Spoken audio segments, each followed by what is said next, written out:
भाटी जी, आपको किसी गिनती में नहीं गिन रहे, यानी विपक्ष को किसी गिनती में नहीं गिन रहे। अच्छा। और विपक्ष का जो कुनबा है हफ्ते दर हफ्ते, दिन दर दिन छोटा होता जा रहा है। और क्या आपको लगता है कि बीजेपी एक हाई मॉरल लेकर कि हम अपने वादे निभा रहे हैं?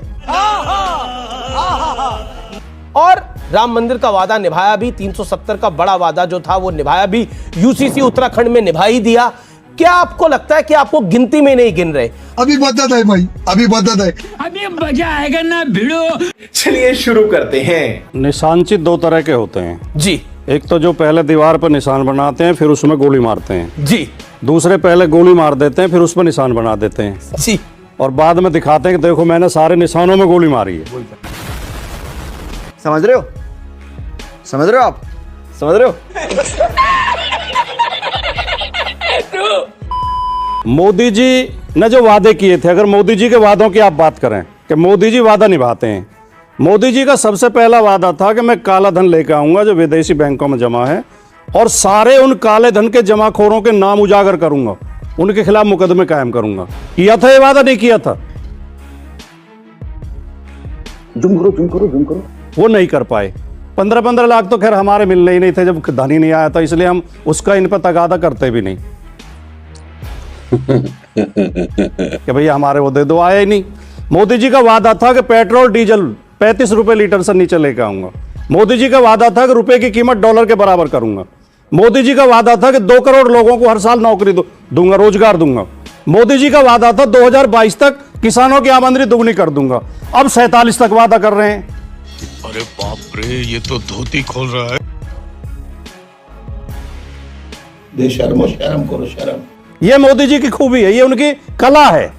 इसे तो इस कला को आप भी मान रहे हैं? इस कला को आप भी मान रहे हैं? पहले तू थोड़ी मर्यादा रखिए। मजा आया। ये धोखेबाजी की कला है, लोगों को धोखा देना, लोगों को बहकाना कोई कला नहीं है, ये धोखेबाजी है। बात तो सही है। तो विपक्ष की क्या? आपने बोला मोदी जी की कमियां तो आप पिछले 10-11 साल से गिनाई रहे हैं, विपक्ष की मजबूतियां गिनाइए। तेरा तो गेम बजाना पड़ेगा। अब मैं बताता हूं जी। लेकिन मैं एक बात और बोल दूं, जब नोटबंदी की तो मोदी जी ने कहा 50 दिन बहनों भाइयों, 50 दिन मुझे दो।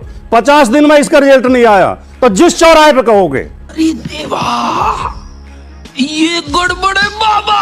अब तो 5 साल हो गए पूरे, रिजल्ट तो कुछ आया नहीं। ना तो काला धन खत्म हुआ, ना तो आतंकवाद की कमर टूटी, ना तो नकली नोट छपने बंद हुए।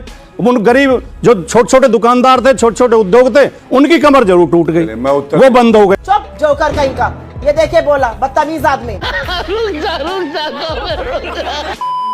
जब आदमी हताश हो जाता है तो चिल्लाने लगता है। जो सच बोलता है, जो सही बोलता है, वो बहुत आराम से अपनी बात कहेगा।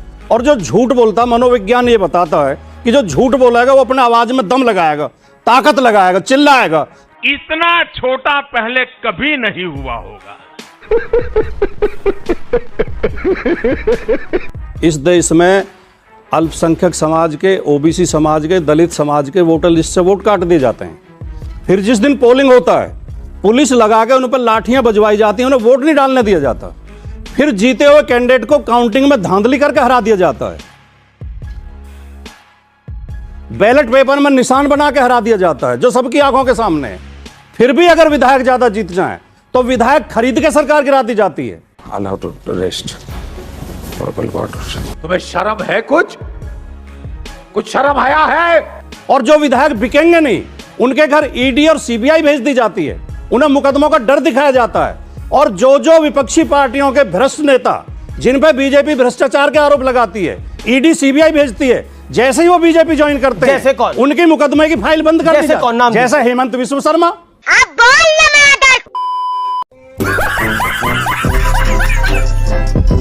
अगर पलट के मैं आपको 4 शब्द बोल दूं तो कैसा लगेगा? मैं नहीं बोलूंगा। ऐसा मत करो मेरी जान, लाइफ में कुछ अच्छा करो यार।